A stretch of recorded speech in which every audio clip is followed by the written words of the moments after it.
Hello, everyone, and welcome to the 73rd episode of the IWFM webinar series that's been entitled Navigating Turbulent Times. Today's episode is we're looking at our recently published, as of yesterday, Market Outlook Survey, the state of our sector in 2022 and beyond. So just to let you know who'd be joining us today, if we just move on to the next slide. I'll be hosting and do a presentation on the Outlook survey. So my name's Peter Brogan. I'm head of research and insight at the IWFM, and many of you would have seen me on previous episodes of our NTT series. And I've got the great pleasure, and some of you may have joined us last year when we joined our Outlooks, produced our Outlook survey. We've got John Raspin, Partner and Director of Energy and Environment from Frost & Sullivan, who you see on your screens there, that's going to look at the future of the FM market, particularly around sustainability and technology. And without a spoiler alert, we do have some polls, so we do want some interactivity from the audience today. So please join us, because that's a great discussion point. Just to remind our audience, we do have a dedicated Q&A session in today's webinar.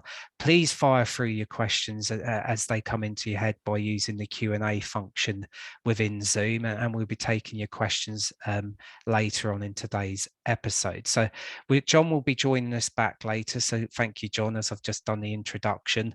Just to remind audience that this is being recorded. So again, we will be sending this out close to the webinar's finished, as well as the slides will be made available, because there's a lot of rich content today that we're sharing with you on today's episode, as you can imagine. So thank you for joining us.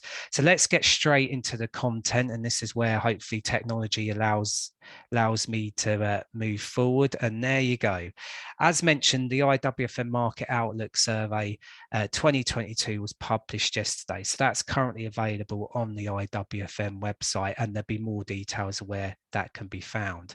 But for you joining us for the first time and returned viewers, listeners, you may be wondering what is the Outlook survey? Well, essentially it's a survey, a snapshot of UK and workplace facilities management market, how it's performed over the last year and how it's performing over the next 12 months, looking at a number of key barriers, KPIs across the sector in terms of benchmarking against. So it's a survey we've been running since 2019 as our Outlook survey. So again, we've got some trend information that's contained within the report.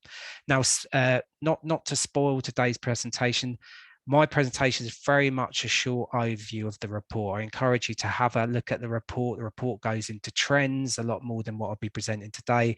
Also does a lot of benchmarking against client side and service provider view in today's report. But today's presentation is really to give you a flavour of what's contained in the report, but would encourage you to go to the report based on what you've heard today. So hopefully you now understand what the Outlook survey is about. Just want to give a bit of time scales. This was conducted between January and February. You might be saying, why are you telling this? This was at the start of Q1.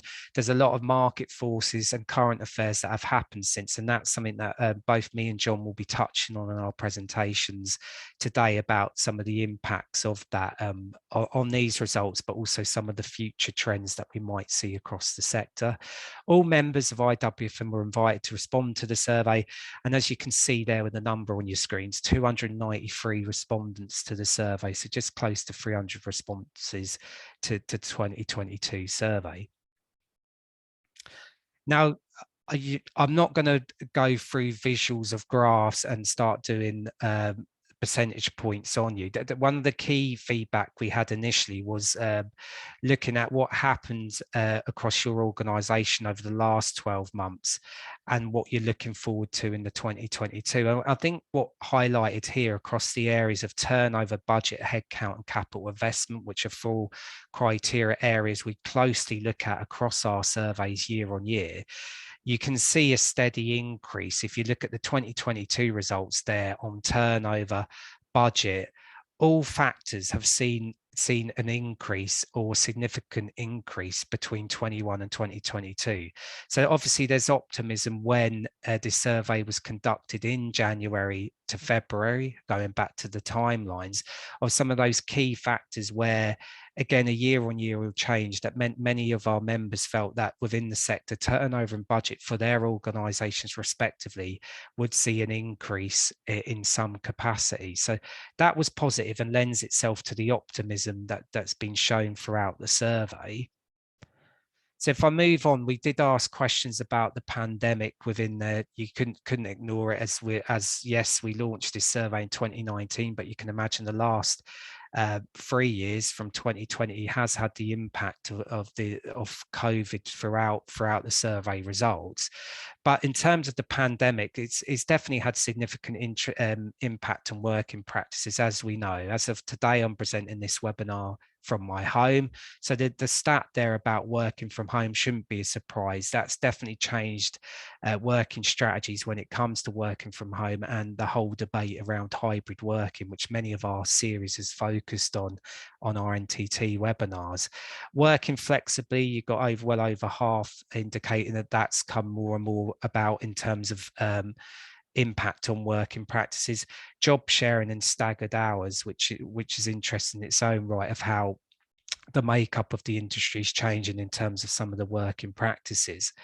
In terms of generally had a negative impact, so there were positive impacts were cited by some as follows. So the team has been positioned better within the organisation, 38%, and an increase the way suppliers are valued. So 36% of people felt that had increased in this year in particular. So they're very top headline stats for you. And again, the report does break down this further by other variables. So once again, as promised, would encourage you to have a look at the report essentially. And as you will notice, we've heavily visualized the front cover of the report on my slides, just to encourage you to go to the report. Now, in terms of preview of findings, it's very wordy, these slides, but these are really more of a backdrop of just giving you a bit of an idea of what the key findings were. And as already mentioned, the optimism within the report is there. Many of the FM market believe in the next 12 months that they expect the market to improve, and some of that's been focused on those variables such as turnover and budget I've just mentioned. Now, one of these market forces that, again, the true impact of it hasn't probably been really realised as we go through 2022 and probably 2023. The report does talk about Brexit and the impact it's had on the skilled labour shortages and supply chain disruptions to our sector, but across many sectors across the UK and globally, as you can imagine. And again, as an institute, this is paramount to us in terms of the skill requirements needed across how the market demands, and experienced workers still remains a key challenge moving forward in terms of having the right skills and the right recruitment practices for our industry. So that came about in the survey, and how addressing the skill challenges will be pivotal to the future success of FM companies in terms of its sorry, as I move along, in terms of all areas. So what I mean by that is obviously skills is at the heart of many organisations. And again, there were snippets in the report that we tackled the skills debate, where there was a need for a concern about labour shortages, which is an economic thing, of course, and also in terms of experienced workers and the right skills workforce. So again, they were areas there that were coming out of it. Even though there's optimism in the industry, there's still major factors that are of concern. One about skilled labour shortages, and one around skilled workers. So again, that's a focus as an institute we try to tackle through our own work and our own activity, I hasten to add. So you may have seen this slide already. COVID still is a major driver within the industry. And again, it did actually shone a spotlight. If there's any positivity out of COVID, in terms of mainly some of the soft FM sectors, it really put the importance and shone the spotlight on areas such as cleaning and security throughout the pandemic, and the importance of those areas. If we didn't know already, certainly at the Institute, we knew the importance of them. But across the economic landscape, how important cleaning and security has been. And in support of transition to changing work patterns, again, some of the results are shared there.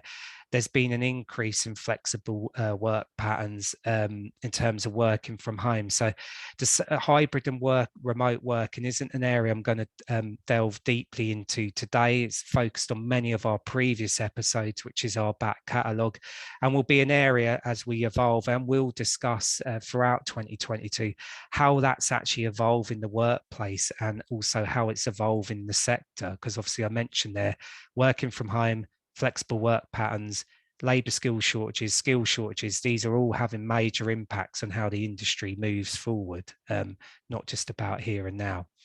And again, I think there for some, the pandemic has reduced FM activity as a result of reductions in occupied space and cutbacks to budgets. So again, there has been aspects where, as we know, many of you on this webinar may be looking at how you utilize your space, and that whole debate about designing the workplace or workspaces for the future. That's something that many of our members and corporate members are currently looking at and reviewing, and one of the big challenges for 2022 and beyond in terms of how you utilize your space going forward. Couldn't ignore this. It's been across all the news, whether it's corporate world or your own world as homeowners, respectively, is the issue around energy prices. And again, this will continue throughout 2022. It's something that's been heavily publicised across the national media, and I think in terms of that, there's no doubt here, the point I raised about the timescale of this survey, it was obviously not conducted in terms of the outbreak of the war within the Ukraine and Russia, in terms of the challenges and how that will probably put a bigger emphasis and pressure on energy prices as we move forward. And that's something that we've been monitoring from our sustainability angle, as well as our other special interest groups, in terms of how that impacts the industry and then supply chain, because obviously that is a major concern. It was before, obviously, the sad events in the Ukraine as they continue, but obviously that has put some major challenge on energy prices as we move forward from the corporate world and, as I say, from the domestic world as well. Again, this is important to us as an industry. Technology, there's no doubt it has a positive change in the FM market. We've seen that in our own research work and partnerships where we try and tackle that in other research and guidance that we produce. And I will show you later where most of that's housed on our own website. But no doubt technology is changing the shift of how you operate. You may already know that, but also the skills you're looking for. So going back to that earlier debate about labour skills shortages, skills recruitment, exactly what are FM and workplace professionals of the future, and that skill set's something we monitor very closely as a professional body as we produce standards and qualifications and training of our own. So we have to look at how the market is evolving, and it's something that, again, this research helps us do that. So thank you for those who responded. And again, talk about navigating turbulent times, the climate change debate, sustainability, how this is having a positive impact on the FM market. And again, how really where it lends itself to our conference that's later on in June this year, about how FMs and workplace professionals are the true agents of change when we look at sustainability goals, which I appreciate John's going to touch upon in his presentation.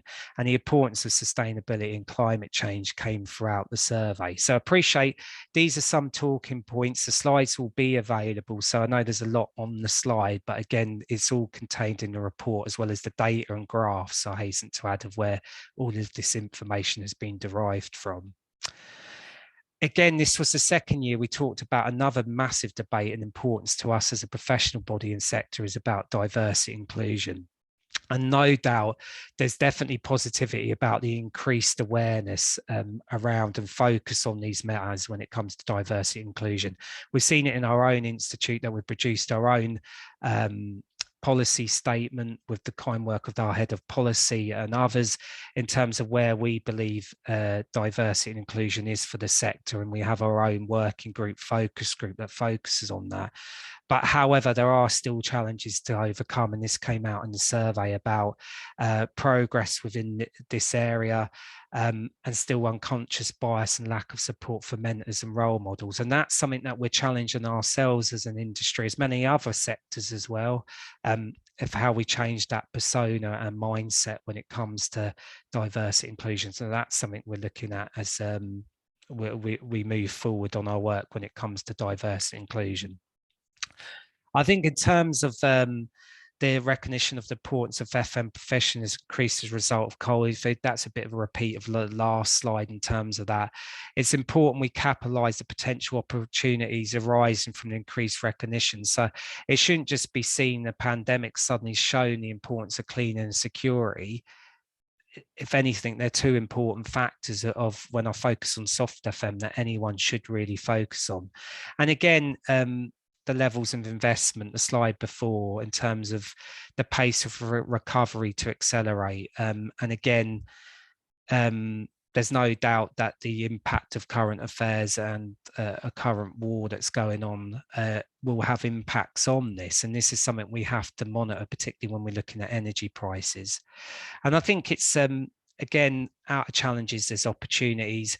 It's how FM organisations are agile enough, and I think the key word there is agile adaptability, or words I should say, to capitalise on new market opportunities and adapt to changing market conditions. And that's something, again, as the FM sector's grown from quite an immature sector initially, something that's born out of the 1960s, I think one key word that could never be accused of is the agility and adaptiveness of FM and workplace professionals.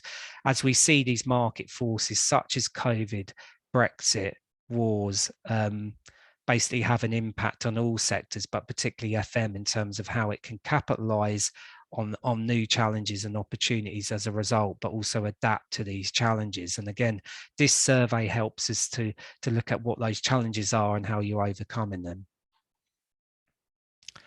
So just to summarise, I think there was no surprise really to a degree about the impact Brexit, COVID, and as I say, post-survey current affairs that's happening in the Ukraine will have an impact on areas such as energy pricing, the areas around climate change, sustainability, areas about post-COVID in terms of return to the office, but return to workspaces. As I say, we're not just restricted to the office at the Institute. In terms of what challenges and opportunities industry is going to have. So our sector, as it moves forward, again, this is a yearly survey in terms of how you're going to overcome those barriers.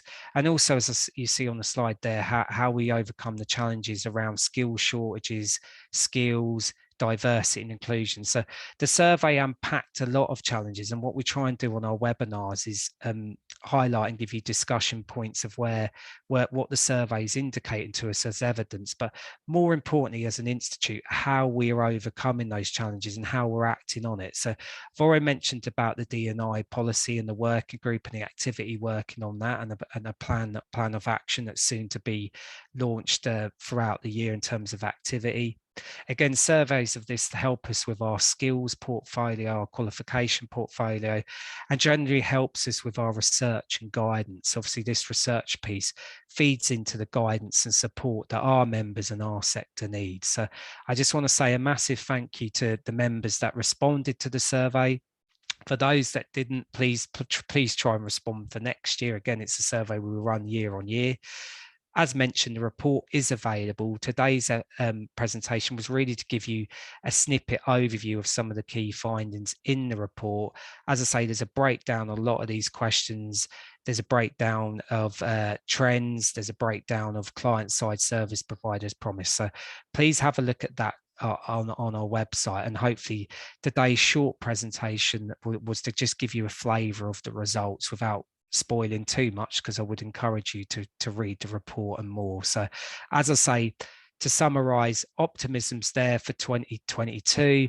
However, there is still a number of challenges ahead, and some of those are market forces that I'm afraid is out of control of any sectors. So it's something we will monitor closely throughout 22, and we'll be repeating the survey in 2023. So thank you for that. So at this point, I'll remind audience members that we do have questions section. So please fire your questions through. I know our technical team has been asking you through chat to do that, so please send your questions through, and we'll take them on board later. So as promised, I think it's a nice segue to bring John into this. So John, who I introduced earlier, to focus on really the future of FM, and John's focusing really on sustainability and technology. I know there's other factors in there, John, on today's presentation, but I'd like to bring John in at this stage, and as promised, we will have a question section later on, so fire your questions through, and please get involved in the poll. So John, over to you. Thanks, Peter. Thank you for the introduction, and thanks for the opportunity to be talking to everybody today about the future of FM. My name's John Raspin. I'm the Global Head of Energy and Environment at Frost & Sullivan. I've been working in or around or close to the FM industry for coming up to 25 years now, so quite a lot of experience. I think really interesting that what Peter was talking about in this kind of series of webinars is the theme of navigating turbulent times. It's obviously been pretty turbulent recently, but I think you'd probably argue that that the FM industry has always been going through pretty interesting times. So hopefully lots going on. What you'll have seen is that the kind of subheading for today's presentation is technology and sustainability to drive future growth. And I thought we'd just start with two nice little cartoons that I've enjoyed using recently that I think capture those two trends quite nicely. On the left-hand side, you can see a little cartoon of a boardroom of people sitting in a building talking about not having to worry about digital transformation or using technology. You know, they don't have to do anything too soon. And then along came COVID. And what we've seen in the last 2 years is probably the biggest acceleration of digital transformation and use of digital technology in the built environment than we've ever seen. I've heard quotes from people talking about, you know, 5 to 7 years of digital transformation happening in 18 months. And I think we can probably all relate to that. And that's had a great transformational effect on the market in terms of creating opportunities, and we'll come back and talk a little bit about that. The other is sustainability. I think, you know, many of us who've observed the industry for a long time and not by any stretch new to sustainability, but I think what this cartoon captures is that we're kind of moving on from the way we think about sustainability. It's not just about certifications or compliance or giving a nod to kind of ticking the right boxes in our language around sustainability. We've seen a real acceleration recently in the importance and the breadth of issues coming under the sustainability umbrella. And it's very much the time for action, and it's the time, as a result of that, it's the time for opportunity. So we'll talk a little bit about that. Now, what a lot of consultants like to do to start their presentations is put up a slide that's horribly complicated and probably even too small to read. But don't worry, I'm not going to go through all of this. But what I did want to show is that at Frost & Sullivan, we look at a lot of things, right? We look at a lot of different trends. We call it our trends universe. And what you can see from here is the simple conclusion that we live in an increasingly complex world. There's a lot of things to look at. We're seeing innovation and change around business models. We're constantly seeing challenges on the economic front from new models, from uncertainty in economic markets and so on. We're seeing ongoing complexity around environmental issues. We're seeing huge impact from technology and loads of different kind of social trends that have a huge impact on the FM world. I think Peter made a great point when talking about FM being a sort of a people business, and I think it's absolutely right. You know, FM is very much the world of people, so any kind of social trends will have a big impact both on delivery of FM services for FM firms, but also on the customer side. Social trends have a huge impact on the way people operate, on the way people work, on the expectations we have for the way we run our lives and the way we work in the workplace and so on. But just to boil down a few of those big trends into kind of things that are critically impacting FM at the moment, Just a few headlines really for now, but some of these will come back into the presentation later. I'm certainly going to talk about sustainability a little bit more. Peter already mentioned in the IWFM Outlook, there's a lot of discussion around living with COVID. Most regions of the world are hopefully moving out of the most critical times of the COVID pandemic, but we're still very much in the era where COVID will continue to have an impact on the way we work, on the way we deliver services and so on. So we've got to stay used to that. Evolution of work is obviously something that many people have been working on for a long time, but we've seen huge acceleration in recent times. Obviously, lots of discussion around hybrid working and so on. And we're not going to go into lots of detail on that today. But what's really interesting around the evolution of work for FM companies is actually the way we're going to use facilities in the future. Obviously, we've had 2 years now of getting used to observing the impact of the pandemic. We've certainly seen some reductions in office footprint and so on for many firms, closing and opening of different types of facilities. But the biggest thing that attention has shifted to now is the way we use our facilities. Okay, so I think lots of close attention needed on both the supply and the customer side on the way we're going to use facilities in the future. People are not going to be necessarily going into the office to work in the way we used to every day. The role of the office is very different to what it used to be. It's not just a working environment for people to be productive during the day. It becomes very much a different type of meeting place, an entertaining place, an innovation hub, whatever it may be, sort of company by company. We'll talk a little bit about technology later. We're certainly very much in the era now of technology bringing the smart and cognitive building to life. And one of the biggest trends that we've seen in recent years is everything around customer experience and what we call end customer centricity. I think most FM companies would argue that they've been very customer centric for a long time. But I think what the big trend nowadays that we've seen in the last 5 years is the shift of focus of who the customer really is in the FM world. It's not just the company you're working with or delivering services and outcomes for, it's actually the end customers within the facility. Sounds obvious, we've all always known that, but it's not always been the way we've worked or the way we've really focused our delivery of outcomes or our delivery of data to understand if we're sort of how well we're doing. So there's a lot of opportunity for companies to kind of really focus that story around end customer. Service delivery models is always extremely important. We do a lot of work segmenting markets in lots of different ways. Always interesting to see which parts of the world there's more opportunity for example, things like single service delivery models versus more integrated bundled contracts and so on. One of the big stories of recent years has been stronger growth in integrated contracts, massively outstripping the performance of single services. But overall, the market is still dominated by single service contracts. So getting that balance right remains a critical issue. And one thing, talking about people, something that Peter touched on is an important theme in the annual outlook from IWFM is an important area that we look at a lot, is everything to do with staffing, talent wars, sort of shortages, and so on, remains a really, really important issue.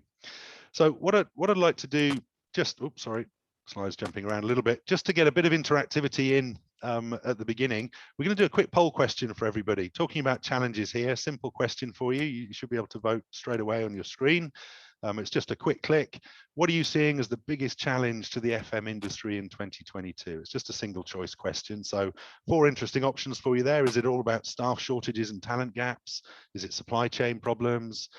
Is it ongoing COVID challenges and uncertainty from that? Or is it high inflation driving up costs? So quick click, and the technical team will reveal the answers to us in just a moment. Let's see what people think as a sort of starting point of what's challenging us at the moment.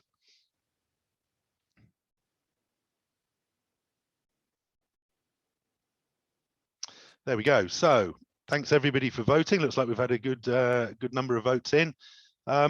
Interesting spread. I think most people, well, everything's had at least a few votes. Interesting that I guess a lot of people have either put COVID a little bit behind or feel that perhaps we're now living with that reasonably well. So ongoing COVID challenges, the least popular answer, but staff shortages, supply chain challenges and costs, reasonably close. Obviously staff shortages and talent gaps right out there at the top. But you know, interesting set of results. Thanks for voting. I think, you know, there's never any right or wrong in these poll questions, and I suspect a number of you might have liked the opportunity to tick more than one, because we're probably feeling a number of these. But really interesting. I mean, you know, staff shortages it's a tough one. Peter talked earlier about how Brexit might be playing a role in that, but there's probably a whole number of other factors as well. And I think you know, it's going to be a big challenge for companies.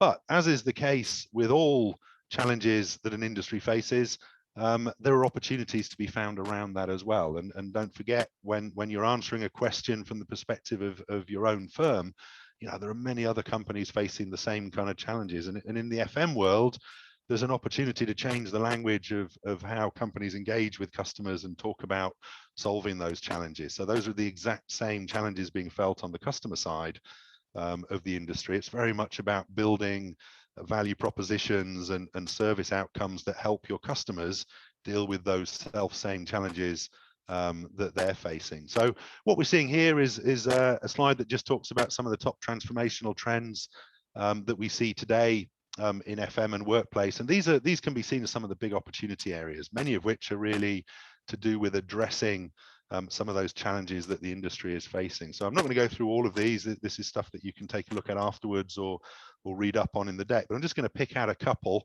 We've already talked a bit about sustainability and technology, and we'll continue to, but some that are a bit more based on outcomes themselves. Obviously, the selling of out, you know, turning the value proposition of FM on its head, to put the outcome at the front end of the offer, things like performance contracting, guaranteed savings, guaranteed efficiency, guaranteed building performance, guaranteed sustainability metrics, whatever it may be, that kind of actual selling of outcomes to the customer, which is all about this shift towards business productivity, supporting clients in the FM world address their resilience challenges, their risk issues, and so on, is very much the kind of opportunity being driven by some of those challenges that we saw on the previous slide to really sort of bring FM to life, and you know, and make the service much more embedded, much more strategically critical, and much closer to the senior management on the client side.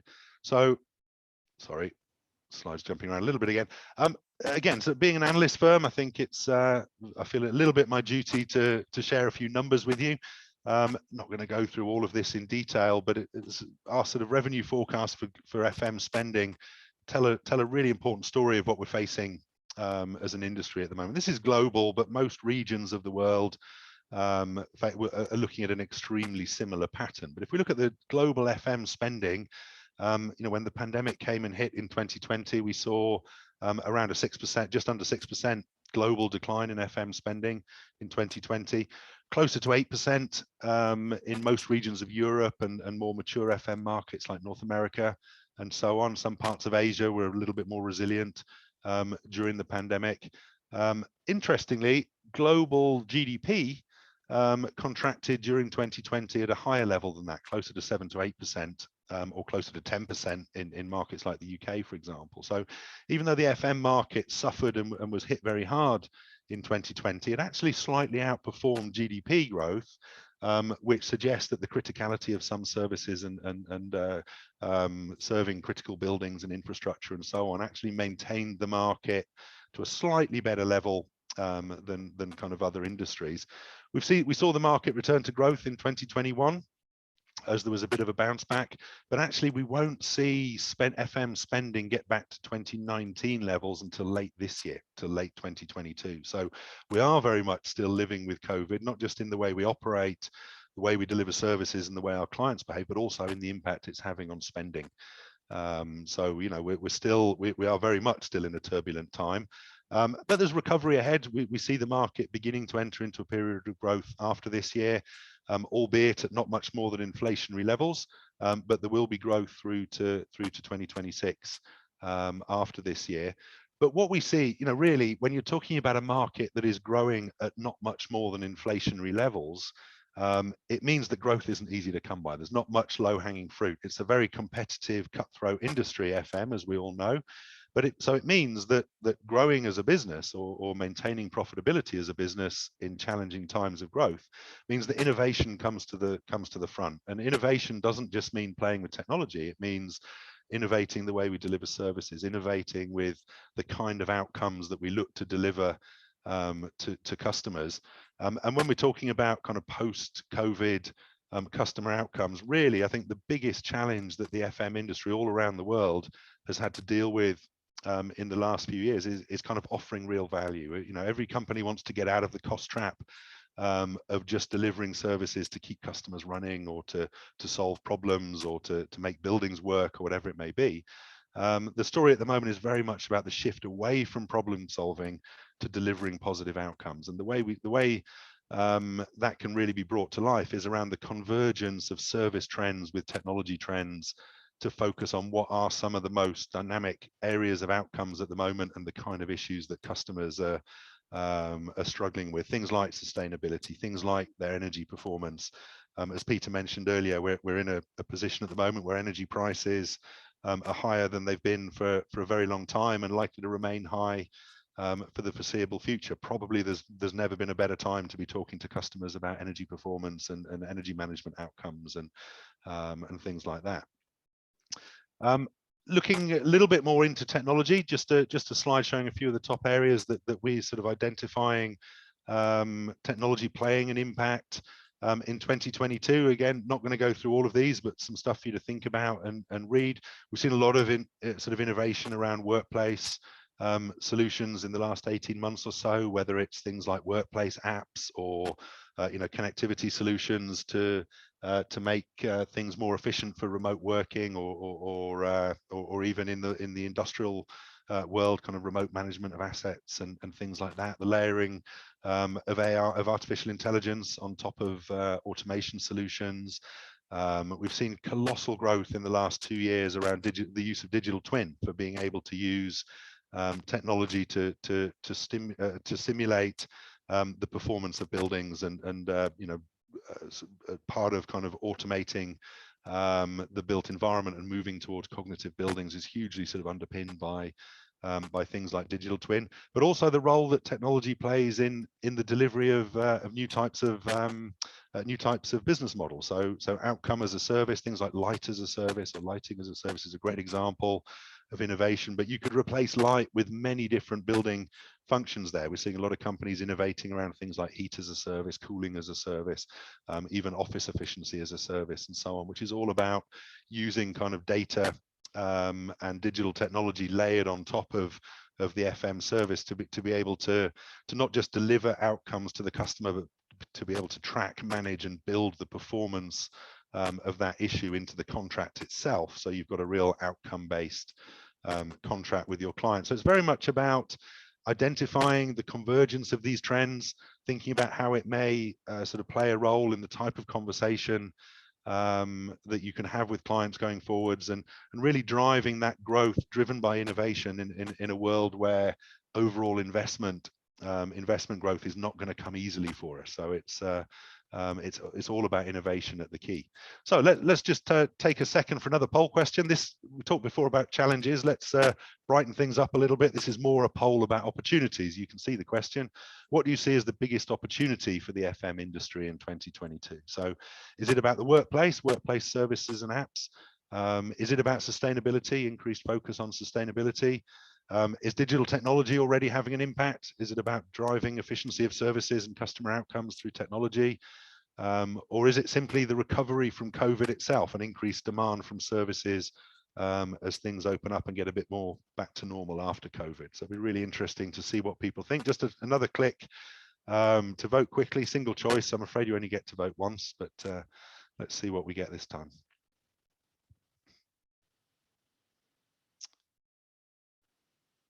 There we go. So interesting. Looks like again, I guess either we're all a bit sick of hearing about COVID and we've kind of done it to death, or perhaps the recovery already feels like it's back in. But nobody's voted for that. A little bit about workplace, which is interesting because that probably has been a big area of investment, and it's been seen as opportunity for FM firms in the last 18 months or so. But by far the majority of the votes, as you can see, for sustainability and technology, with technology slightly out in front, 52%, and sustainability at 14%, but obviously neck and neck. But that's really interesting. I mean, you know, in agreement with our sort of overall hypothesis and title for the presentation, talking about sustainability and technology driving the recovery and driving growth, it's great to see that we're aligned. And I think, you know, addressing those is going to be a huge opportunity area for the next few years in the industry. And let's not think of them as two different trends: sustainability and technology emerging. You know, the use of digital platforms for monitoring, tracking, reporting sustainability performance is critically important technology area. And sustainability is really important. You know, we know that buildings are at the very core of environmental and social issues. You know, around 40% of global CO2 emissions come from our buildings. 80% of the use of energy over a building's entire life cycle is from its operational phase, the period where FM companies are involved. The other 20% is in construction and demolition, but 80% during the lifetime of the building. So very close to the world of the FM firm and the energy services company. We also know that around 75% of the global workforce work in buildings or facilities, looking at you know, offices, hospitals, schools, universities, whatever it may be. So, you know, buildings are not just something that we need to think about their performance. They're also a critical part to meeting the needs of individuals when they're at work.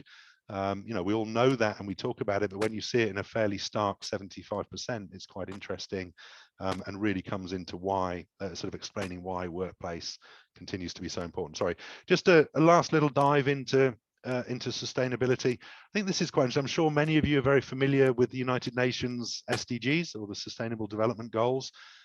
These came out in 2015, so we've had 7 years to get used to these, and many different companies, organizations, governments around the world and so on have embraced the SDGs and brought them to the center of their sustainability strategies. And I can tell you, in the early days of working on SDGs with clients, we used to find most companies' strategies was to look at a chart like this and think, right, let's pick out 2 or 3 or 3 or 4 that really make a difference to our business, either internally or in terms of the products and services we take to market, and then build their sustainability strategy around that.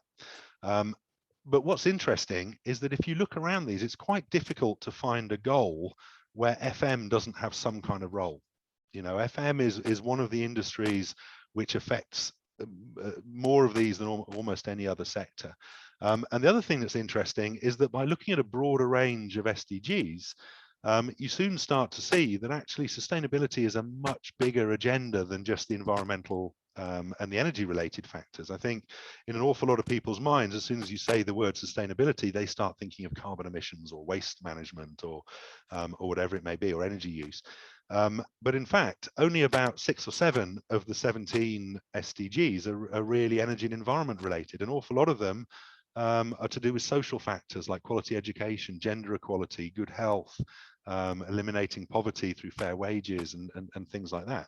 All of which are factors that play into the everyday activities of FM firms. So it doesn't take long to realize that there's a huge area of opportunity for facility management to impact sustainability outcomes way beyond just the environmental and energy related factors. So it's one of the very reasons why the language of the industry has shifted in the last few years. I'm sure many of you are familiar with the term ESG. Companies nowadays, instead of talking about a sustainability strategy, will talk about their ESG strategy, because it allows a bit of segmentation of all of those 17 goals that we were talking about on the previous slide. It makes it a bit more manageable by putting them into 3 main buckets. You've got the environmental factors, the social factors, and the governance factors. Now, in the FM world, thinking of ESG means more complexity. It means generation of a whole lot more data to be managed and all those kind of things. But it also means more opportunity. If we look at the environmental side, it's things like energy efficiency, it's things like integrating renewables, renewable energy, things like entering into circular economy thinking for management of materials and resources, getting involved in the wider sort of emissions management strategies across customers' processes and operations, things like that, diving into the kind of optimization of water and waste recycling, transport, the use of vehicles between, from and on site, and all those kind of good things, all of which are, I'm sure any FM manager would look at those and think at least a handful of those come under my umbrella and are great areas of opportunity for driving outcomes. But really, it's also about understanding how they converge and come together into a more sort of integrated manner going forward. On the social side, factors again that I'm sure you can all look at and think straight away, wow, yes, FM plays a huge role, both in terms of the way FM firms operate to kind of think about their own business and their own staff, but also in terms of working with customers to deliver the kind of outcomes that people care about on the social side. So health and well-being, lots of activity we see from most companies looking at this at the moment, including extending the agenda from kind of physical health and well-being into mental health in the workplace and things like that, safe and clean conditions for working, fair wages and benefits, and so on. Really important areas that FM touches on at every single level. And last but not least, everything that comes with governance. I think from an FM point of view, the biggest area of opportunity that relate to governance, and this is a real sort of convergence point between technology and services and operations, is everything around compliance reporting, things like climate accounting. Real opportunity for technology to come to play in sort of helping companies tell that story, both sort of internally to their staff, to the authorities that they need to comply with regulations or whatever it may be, but also to be able to communicate to the wider public what they're doing around things like climate accounting and so on. So it's a bit of a whirlwind tour of sustainability, but I think the key thing that I want to get across is huge opportunity area, loads of activity, and for me, probably one of the biggest areas of differentiation in the industry going forward. And I think, many FM companies have been very good at touching sustainability in the recent past, but really what we're entering now is the era of opportunity to take that to the next level and really do the subject justice and bring it to the very core of the value proposition, which is going to be a big growth area in coming years. Last poll question, staying with the theme of sustainability, it'd be interesting to hear what everybody thinks. What are the drivers around sustainability? So another quick one-click question: what do you see as the main driver of sustainability initiatives today? Is it pressure coming from end customers to deliver on their sustainability goals? Is it improving your own company's reputation? Is it compliance with regulations or legislation, whatever it may be? Is it actually about the environmental performance itself, reducing impact and carbon footprint, or is it more social? Is it internal pressure from your own staff to be a company which has a more sustainability driven strategy? So it'll be interesting to see what people think. Just a few seconds to vote. Again, it's single choice, I'm afraid. Let's see where we get to.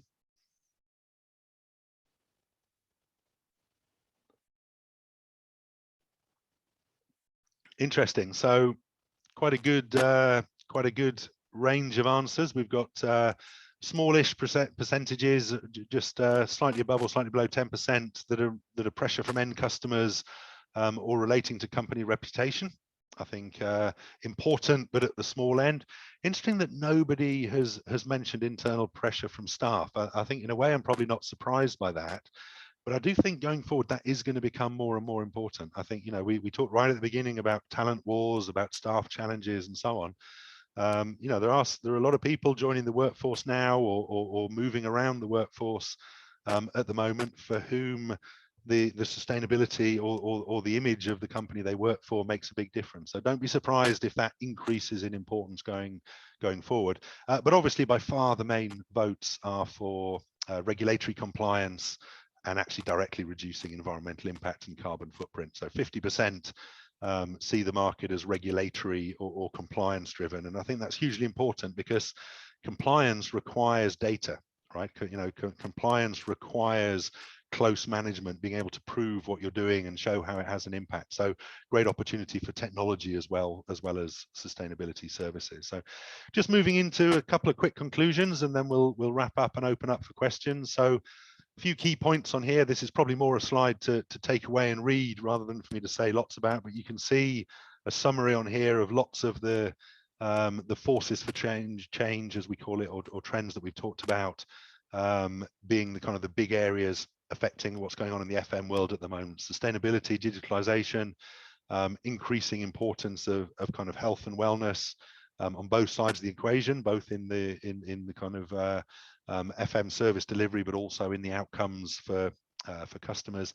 And always, whenever we see digital technology playing an increasing role in the way things are done in a market, we invariably see shifts in business models. I'm sure you've all heard many different case studies and examples over the years, or seen it ourselves, of how markets have been disrupted or transformed by technology. So it's always an important part of innovation to remember that when thinking about technology, it's also a whole new opportunity to think about different business models, to think about different ways of bringing outcomes to life for your own organization, but also to watch out for what other companies are doing to shake things up in the market on that side. So in conclusion, sorry, just to bring up the last slide, gone too far.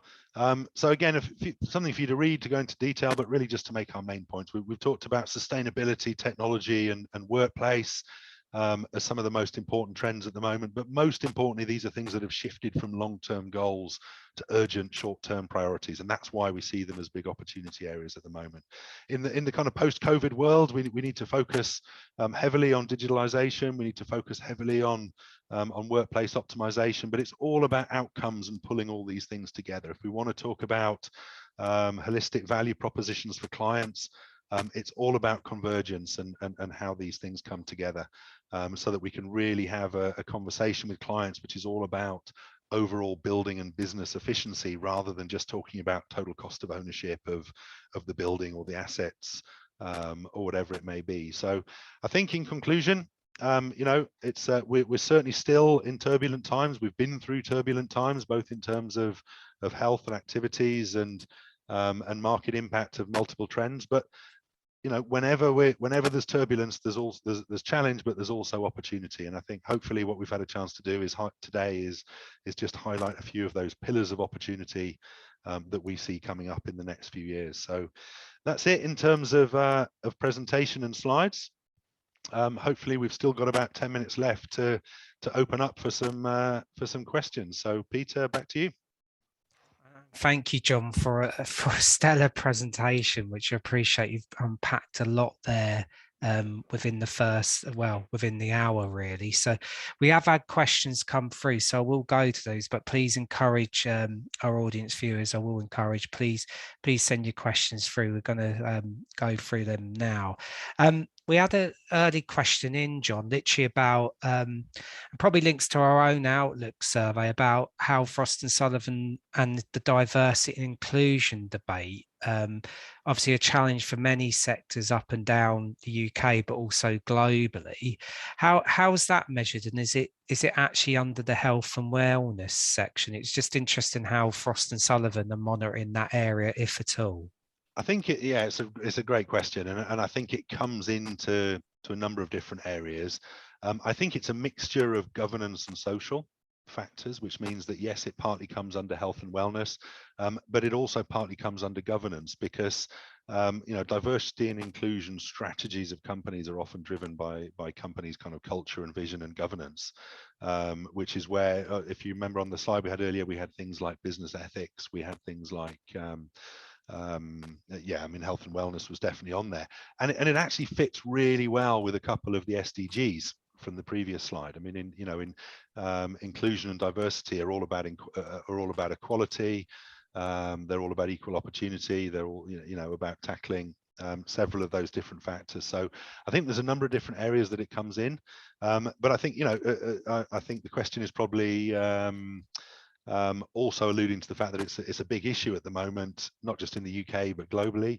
I would certainly agree with that. It's a really, really important factor. I keep saying on both sides of the equation, meaning both for FM firms in terms of their own workforce for service delivery and taking solutions to the market, but also in supporting clients in managing their own diversity and inclusion strategy as part of ESG.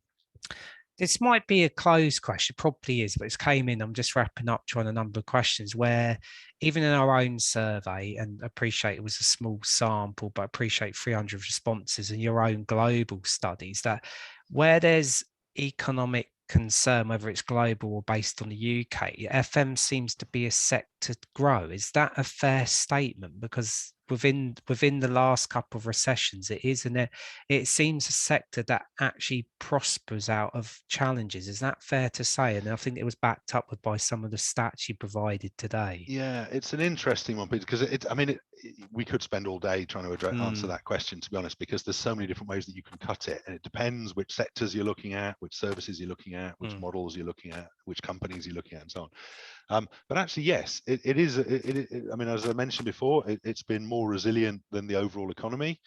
Yes, we've seen challenges to spending and company revenues, but at the same time, it wasn't hit as hard. There's two main things. One is there are certain areas that just continue to require critical services that can sometimes even go up in challenging times. We saw that during COVID. You mentioned yourself, things like cleaning and security became increasingly critical, even at times where occupancy was horribly down.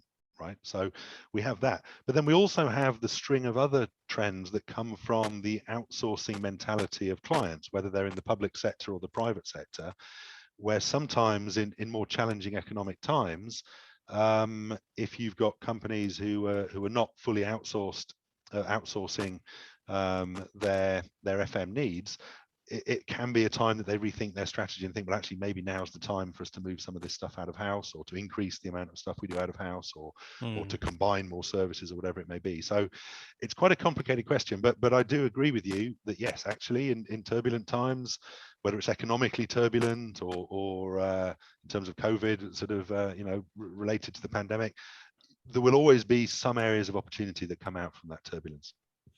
And I think it was important today, like there's a number of areas we could focus on, and sustainability in tech's one, but I liked your point, and very valued point. Many points were valued, John, I hasten to add, was the linkage between sustainability and technology is almost one to cover that agenda. But to remind ourselves that the questions come in about the global goals, UN global goals, was set in 2015 on the backdrop that we talk about all these market forces. Is there an indication from the studies how far that will impact the targets? Because everyone talks about 2030, 2050, but then the backdrop of Brexit, COVID, and a war in Ukraine, Russia, how was this really on goals that were set, as you said earlier, 7 years ago?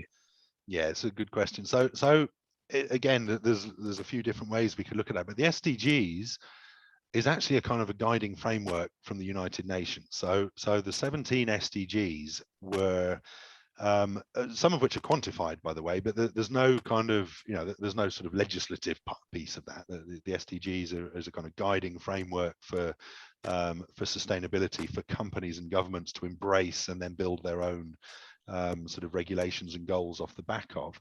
I think it's probably fair to say that for the first couple of years after they were launched in 2015, they were kept reasonably well hidden, or weren't sort of overly popular for companies getting behind it. Maybe it was just sort of took a little while to build momentum, but certainly most of the firms we talk to these days have really high awareness of the SDGs and build them into their strategies at very least at a qualitative level, to be able to show what they're doing to address them. You're absolutely right. At the same time, we've got lots of regulation and legislation. It tends to be a bit more regional, country, or certainly national or even regional, depending on what part of the world you are. But we have goals here in the UK where you and I are based. In the US, it's a little bit more state by state, but there's also some federal goals as well. But the wider sort of UN goals that come off the back of the climate change conferences and so on, that relate to kind of net zero by 2050 and so on, have had kind of mixed impact. Let's face it. I think, you know, well, a goal that's 30 years out into the future tends to not generate urgent action, as we've seen in the past. So it's more the kind of more local goals and regulation that tend to have a bigger impact. You also made the point around the war in Ukraine. I think what we're going to see is, you know, I do a lot of work in the wider energy industry as well as FM, and I think what we're going to see off the back of what's going on globally at the moment is probably a deterioration in carbon emissions in the short term at the moment, because, as you know, we've got a very high oil price at the moment. We've got a very high energy demands in the wake of COVID, kind of clashing with that. So oil companies are cashing in at the moment, as you would expect, whether you like it or not, but as you would expect in a competitive market. But at the same time, in terms of company and government strategy, the mid to long term things that are being massively accelerated at the moment are all the decarbonisation goals. So I think short term it's going to be very difficult, and we probably will see increases in carbon emissions for the next couple of years with a high demand and high production of fossil fuel. But the kind of the mid and longer term outcome of it will be much more opportunity and investment in renewables, in nuclear, and things like that. No, thank you. I'm aware of time, but I'm just going to wrap up on this final question, John, because it's sort of combining a number of questions that have come in. Obviously, as part of the presentation, I mentioned about the sector when it comes to FM. I think it can never be accused of not being agile or adaptable. As you said, it's a sector that's evolved and will continue to evolve. So forecast, and we both work in research, and we know forecasting can go wrong, but a little bit, if we were fast forward into 2023, is there anything radically from what we've presented today that you would see majorly changed and that impact to tech? I think where you mentioned about the role of ESG and particularly opportunities, particularly around the governance point of view for technology, is there, bearing in mind some of these market forecasts that we've both debated, not at length, or I appreciate, because we could have an episode purely on the question, because I'm actually loving this at the moment, and I think our members are certainly highlighting that in the questions coming through, is essentially, as I say, if we were forecasting this for next year, is there any trends already that we're picking up, particularly around the hybrid working debate, which again, as I say, is another area we could focus on, but anything in particular from a Frost and Sullivan perspective that you're picking up as we're coming into the month of May or close to May? Yeah, it's a good question. So I think most of the big trends we've talked about today, what's quite interesting is that these are not things that have suddenly jumped onto the radar. But they are perhaps things that have seen a really significant acceleration or new use cases coming to light in the last sort of 18 to 24 months, partly driven by the pandemic, but also now driven by, you know, other factors, increased costs, supply chain challenges, all those kind of things. So I think what we're seeing is actually quite deeply rooted trends. So I think the workplace transformation that we've seen is not about to, you know, is absolutely not about to reverse. We did a lot of work in late 2020 and throughout 2021 with people talking about their return to office strategies and so on. I think most companies have seen that any thought of a kind of immediate return to how we were before has gone out of the window, and we've genuinely entered a different kind of era. There'll be ups and downs. There will be some types of changes and some reversions, but I think really seeing the opportunity for the workplace to continue to be a big opportunity area and helping customers work out how they're going to use their facilities go forward will be really important. And the two trends of sustainability and technology are long burners, and technology innovation is really only just beginning. You know, I've worked in this space, as I said before, for a long time, including looking at technology for a long time. And I think many people have had frustrations in the last decade or so that we're not using anywhere near as much as we could. So when I said before about that kind of, you know, 5 to 7 years of digital transformation happening in 18 months, in some ways that was actually catch up rather than jumping out into the future. But we're definitely going to, you know, the digital transformation is going to absolutely underpin everything going forward, including kind of the role in sustainability, because you know, being able to sort of make things more efficient, to be able to bring the levels of automation, AI, etc., is all about more data. As you said, there's tech issues, there's governance issues. If sustainability is going to continue to take hold in the way that we see it will, you know, that means better reporting, it means better data management, it means better monitoring and measuring. So huge opportunities around the tech side in terms of innovation. And I guess that's the beauty of a sector that we both monitor closely, in terms of it's one that's always evolving and doesn't stand still. And two of those factors never will, as you mentioned, they're tech and sustainability. And we didn't even focus on skills in the question set, but that's, I am aware of time. But John, I want to say a massive thank you for today's presentation. There was a lot of information unpacked there. Yes, audience and viewers, the slides will be made available after. There's been a couple of questions around that. There's a lot to unpack in the hour. But John, just a massive thank you again for your participation on today's webinar. So thank you once again. Likewise, thanks, Peter, and thanks everyone for the opportunity. Thank you. So there's just a couple of closing slides. As I say, apologies, we could have gone on for another hour, but I appreciate your time and our time. But I'm sure we will invite John back as we look at this sector evolve over the next year and years, to be honest. But for you kindly that joined us, the CPD numbers on your screens there. So please utilise that. You can see that there, 4386132 is today's CPD number. Nice short and sweet number for you. As promised, with a focus was an element today on our recently launched market outlook survey, of 2022. That is available on our website under the insight page, where you'll see research reports focusing on some of the aspects today, sustainability, technology, that's all there for you. Guides as well. We also still have our COVID pages on there to focus on that area, which didn't come out in the polls, which again was an area we could have discussed at length today, John. So there was some interesting findings purely on those polls. But that's where you will find the Outlook survey, which was the focus of today's webinar, as well as a lot of other rich content on subjects that we focused on today or touched upon today as well. So please find that on the Insight Hub. Now, our agents have changed, and I think this is really where, again, our conference on the 8th of June, tickets are available, where our speakers have been announced, our 5 keynote speakers, and breakout sessions have been announced, and more to be announced shortly, is around this theme of agents of change. And again, we talk about adaptability, agility. This is where important workplace and FM professionals, how you adapt to this change. And again, the focus of our conference have speakers around the climate debate, around technology, around future of work, just to name 3 hot topics. As John's just confirmed, as we confirm as an institute, these are long-standing trends that will impact our times as we move forward. So whether you want to call it turbulent or not, they're certainly going to make changes. So again, our conference focuses on those key areas.